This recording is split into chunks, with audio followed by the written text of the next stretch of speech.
জিবরিল বলেন, ওগো রাসূল, যেই সাহাবী আপনার কাছে এসেছে ওটা কোনো সাধারণ সাহাবী নয়।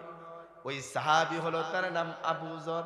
ওই আবু যরকে শুধুমাত্র আমি জিবরিল চিনি না, আসমানের যত ফেরেশতা আছে সকল ফেরেশতা তাকে চেনেন। বলেন সুবহানাল্লাহ। সমস্ত ফেরেশতা তাকে চেনে। এবার আমার নবী জিজ্ঞাসা করলেন, হে জিবরিল, তোমার সাথে কথা বলা, তুমি যেই কথা আমাকে বলো এই কথা তো তোমার কথা নয়, স্বয়ং আল্লাহর কথা।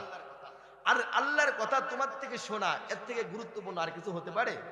কিন্তু তোমাকে দেখছি ব্যতিক্রম, তোমার সাথে কথা বলা এটাকে বন্ধ করে রেখে একজন সাহাবী আমার সাথে কথা বলতে এসেছে, উনি তো পরেও কথা বলতে পারবে, কিন্তু তুমি সরে যাচ্ছ, তাকে সুযোগ দিচ্ছ, কারণটা কি?